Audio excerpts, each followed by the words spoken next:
I'm going to be starting an IV in a patient with the maintenance IV and everything. So first I would check my doctor's orders to see what kind of needle and all that stuff I need, and to check the patient.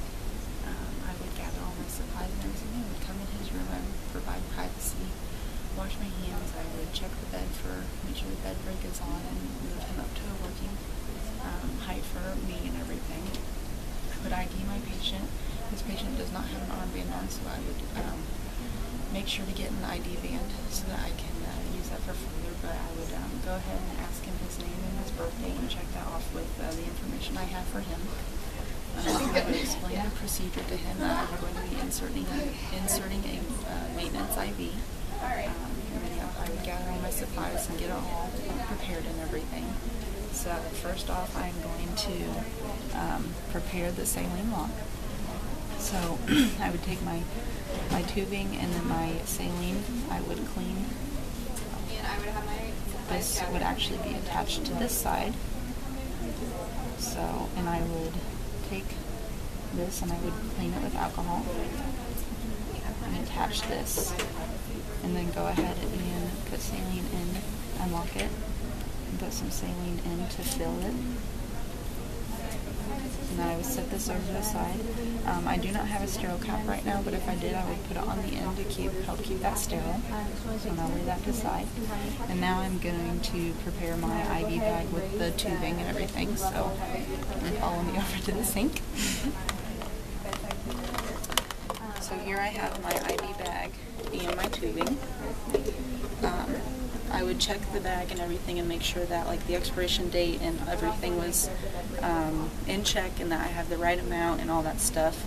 I would then check my tubing, make sure that there's not any flaws in the tubing and that it's a new tubing and ready to go, which I can go ahead and label the tubing with like my name and date so that people behind me know that it's a good tubing for a little bit. So, but then I would go ahead and puncture it. And I would clear my sink and just run my tubing.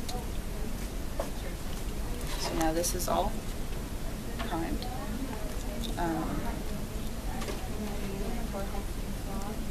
Then I would close it and everything and put it over here up on my IV pole. I'm going to go ahead and apply my... And again, like, I would keep my sterile cap on this so that I'm not contaminating it with anything. And just set it over here so that whenever I'm ready to hook my patient up, I can. Then now coming back over here to my patient, I'm going to go ahead and choose my site. So by doing that, first I'm going to put the tourniquet on his hand, about 4 to 5 inches above the site that I am planning on using.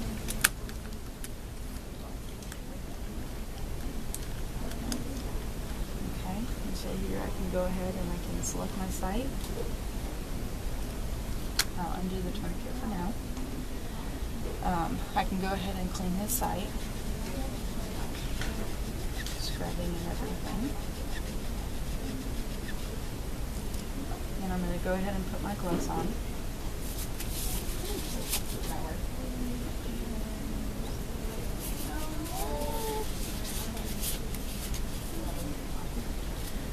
Get my needle ready.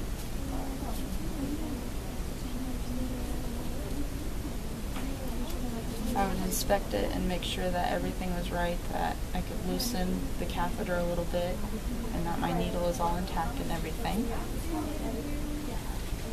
Going to retie my tourniquet.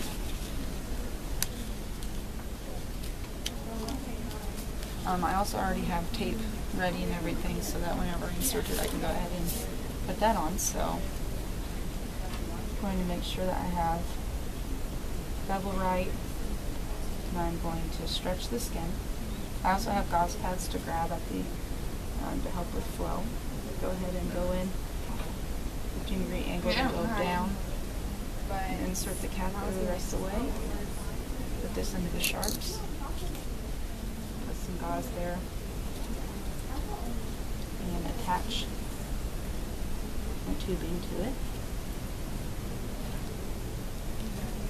also hold that there and use some tape to anchor.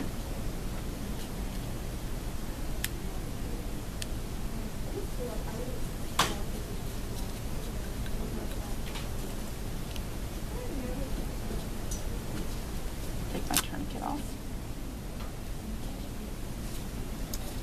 That's anchoring it, so while it's anchored, I'm going to go ahead and just take my gloves off.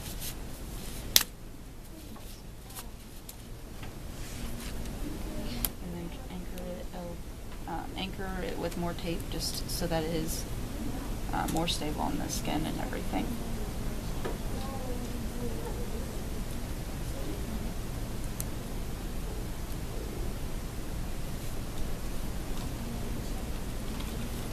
And then I would put some Tegaderm on top. I would initial it, date, and put the time and everything. And then from this point, I can either saline lock it, or I can go ahead and hook them up to the maintenance IV and set the drip rate on that, and whether it's a gravity drip or a pump or anything like that. So, and then after that, after the procedure, I would clean up all my supplies and everything. I would make sure that my patient is okay. I would lower his bed and check the bed break again, just make sure that's all on. I would ask him if there's anything that I can do for him, any type of comfort measures or anything like that. And then I would document. I would document the time and date that I inserted the catheter, how many temps it took, the size of the catheter, the site, the rate of the solution, and everything, and that would be it.